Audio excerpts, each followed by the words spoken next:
¿A que alguna vez hemos pensado que para dominar un idioma basta con saberse un montón de palabras y las reglas de gramática? Pues mucha gente lo piensa, pero la comunicación de verdad, la de la calle, es otra historia. De hecho, a veces una frase gramaticalmente perfecta puede ser, bueno, puede ser un pequeño desastre. Hoy vamos a ver por qué pasa esto y a descubrir ese muro invisible que separa el lenguaje de la cultura. Vamos a empezar con un caso práctico. Fijaos en esta frase: póngame 3 huevos, por favor. A ver, suena educada, es súper clara y no tiene ni un solo fallo gramatical. Parece una petición normal y corriente en una tienda, ¿que sí? Pues no lo es tanto. Y aquí está el kit de la cuestión. En España, si alguien pide esto, por muy perfecto que suene, lo más seguro es que deje al tendero un poco a cuadros. ¿Y por qué? Porque allí los huevos se venden por docenas o medias docenas, no de 3 en 3. El error, como veis, no está en la lengua, sino en la cultura. Y este pequeño fallo nos abre una puerta a un problema de comunicación mucho más grande. Vale, para entender esto de los huevos tenemos que cambiar el chip. Hay que dejar de pensar que el vocabulario es una simple lista de palabras que memorizamos y ya está. Hay que ir mucho más al fondo a lo que de verdad significa saber una palabra. El concepto clave aquí es lo que se llama competencia léxica. Y no se trata de tener un diccionario metido en la cabeza. Es una habilidad mucho más completa. Implica saber el significado, claro, pero también la gramática y sobre todo el contexto, cuándo y cómo usar cada palabra. Es la diferencia entre conocer un ingrediente y saber preparar un plato que esté para chuparse los dedos. Y toda esta habilidad vive en lo que llamamos el lexicón mental. Pero ojo, no nos imaginemos un diccionario de la RAE ordenadito por la A, la B, la C en nuestro cerebro. Es más bien como una red social gigantesca, donde cada palabra está conectada con otras por su sonido, por su significado y por todas las emociones y recuerdos culturales que nos trae. Es un mapa vivo que no para de cambiar. Además, este lexicón tiene 2 niveles, como si fuera un iceberg. La parte enorme, que no se ve, es nuestro vocabulario receptivo, o sea, todas las palabras que entendemos cuando leemos o escuchamos. Y la puntita del iceberg, lo que se ve, es el vocabulario productivo, las palabras que de verdad usamos con soltura al hablar o escribir. Y es justo ahí, en ese abismo entre entender una palabra y saber usarla, donde se lía parda. Ahora que ya entendemos un poco mejor cómo funciona nuestro vocabulario, vamos a cazar a uno de los grandes culpables de los malentendidos: unas estructuras que funcionan como auténticos códigos culturales secretos. Se llaman unidades fraseológicas, o UFES para abreviar. Son esos grupos de palabras que los nativos aprenden como un bloque, como si fueran una sola idea.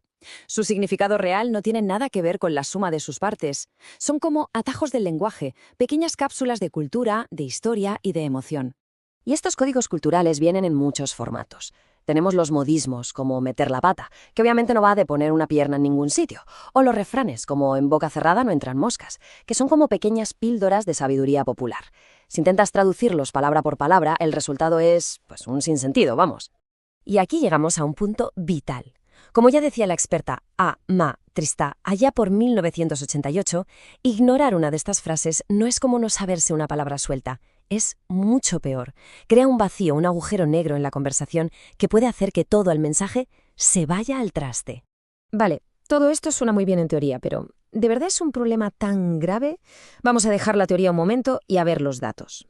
Un estudio que se hizo en España con adolescentes nos da una foto muy clara de la magnitud de este desafío.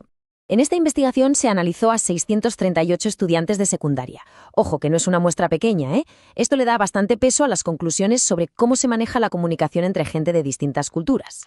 Un primer resultado curioso del estudio: apareció una diferencia de género. De media, las chicas mostraron una mayor competencia afectiva intercultural. ¿Y esto qué significa, dicho en plata? Pues básicamente que mostraban más facilidad para respetar las diferencias y sentir confianza al tratar con gente de otras culturas. Pero un dato todavía más revelador fue este. Los estudiantes que habían nacido en otros países sacaron notas más altas en cosas como la implicación o la confianza al comunicarse. Esto apunta a algo que, la verdad, es de cajón. La experiencia directa de vivir entre culturas es el mejor entrenamiento que existe. De hecho, el estudio fue tan detallado que hasta dibujó un perfil del estudiante que más necesitaba mejorar en esta área. Típicamente, era un chico que se identifica con una sola cultura, que ha vivido siempre en el mismo sitio y que sus amigos son de su mismo entorno. Queda claro que la falta de exposición a otras realidades es un factor de riesgo. Muy bien, ya tenemos el diagnóstico.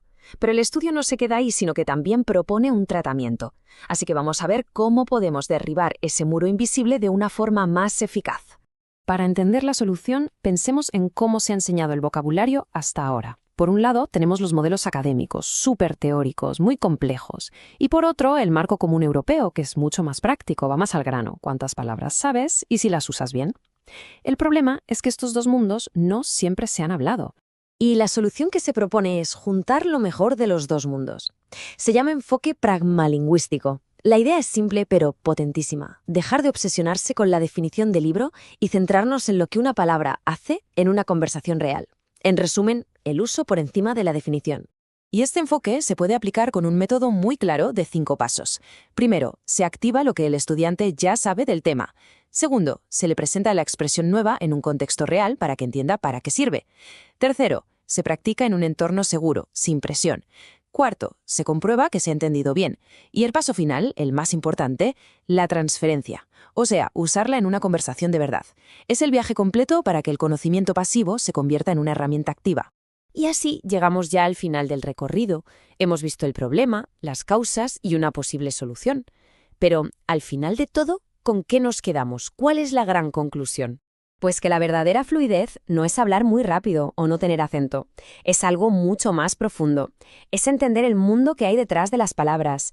Es pillar la cultura, el humor, la ironía. En definitiva, es conectar de verdad con la otra persona.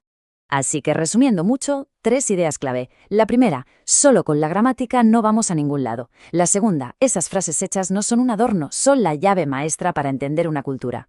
Y la tercera, y muy importante, la habilidad para comunicarse entre culturas no nace, se hace. Hay que aprenderla y practicarla.